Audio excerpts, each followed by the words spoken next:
the poet and Ernest sat with each other and they talked about this. Now we'll start with page number 135. And why not? Asked Ernest. He pointed to the book. And not those thoughts worthy? And he asked the poet that these thoughts are not worthy. You can hear in them the distant voice of a heavenly song. But my life, dear Ernest, has not corresponded with my thoughts. The poet said that you can hear them of a heavenly song, but my life has not corresponded. His life has not corresponded means not in harmony with his thoughts. His thoughts don't match his life. I have had grand dreams, but they have only been dreams. Only dreams. कहता I had grand dreams, but they became only dreams. I could not prove them. Sometimes I lack faith in my own thoughts. He said that he don't believe in his own thoughts also. Why then, pure seeker of the good and true, should you hope to find me on the face of the mountain? कहते हैं कि आप फिर क्यों मुझे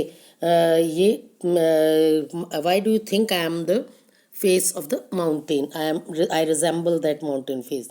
The poet spoke sadly, and his eyes were wet with tears. So too were those of Ernest. And when the poet spoke, he was very sad, and his eyes were he had tears in his eyes, and also Ernest had also tears.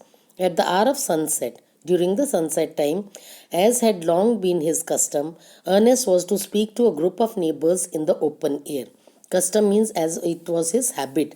He used to speak to a group of neighbors in the open air outside, and together he and the poet went to the meeting place arm in arm. They went together. Arm in arm means they caught hold of their hands and went. From there could be seen the great stone face, and it was with great stone face was visible from there also. Ernest threw a look of familiar kindness around upon his audience. He began to speak to the people what was in his heart and mind. And Ernest threw a look of familiar kindness means the same kindness he used to throw on them, and he started to speak with his in his heart and mind. His words had power because they agreed with his thoughts, and his thoughts had reality and depth because they harmonized with the life which he had always lived. Now, what he spoke, his words had power. उनमें ताकत थी because they agreed with his whatever his thoughts were. He spoke whatever his thoughts were, and his life thoughts had reality and depth. They had उनमें गहराई थी. They were real thoughts because they corresponded with, they agreed with the life he had always lived. It was not mere breath that preacher uttered. They were the words of life. वो नहीं था कि अपना जो preacher प्रवचन देते हैं their life doesn't match with it but his words matched with his life.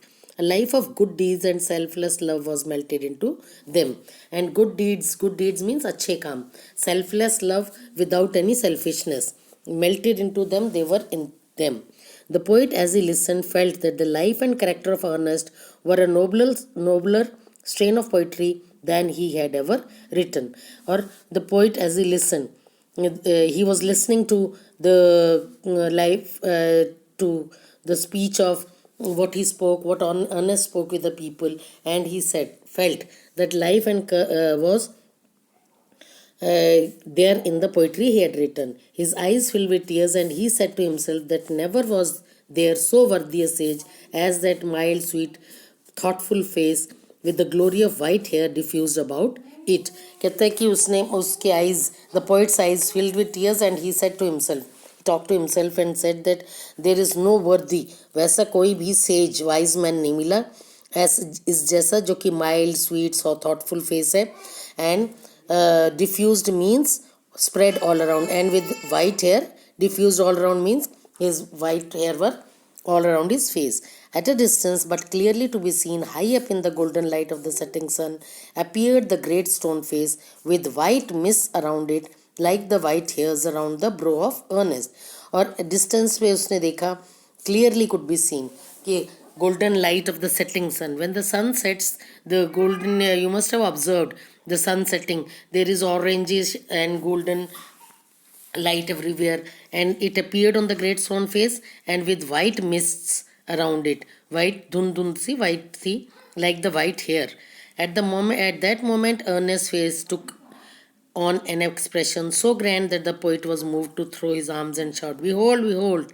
Ernest is himself the likeness of the great stone face." And when Ernest's face, ऐसा expression ले लिया as it was the stone face, and the poet held throw his arms up and he shouted, "Behold, ruko, ruko! Ernest is himself the likeness of the great stone face." Ernest की ही likeness है.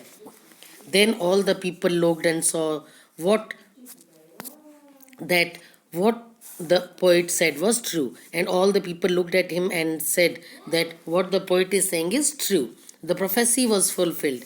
Prophecy, that the prophecy, that belief that a man will come and it will resemble the great stone face, and he'll be very wise and he'll do everything. But Ernest, having finished what he had to say, took the poet's arm and walked slowly homeward, still hoping that some wiser and better man than himself would by and by appear, bearing a resemblance to the great stone face. Or prophecy, the people said that the prophecy was fulfilled, but Ernest, when he finished what he had to say, he took the poet's arm and walked slowly homeward. He went towards his home, still hoping, and he was hoping that some wiser and better than man than himself would by and by appear, and who will be having a resemblance to the great stone face. So great was Ernest that he didn't like himself to be compared with that stone face. So go through this video and have a reading of the chapter.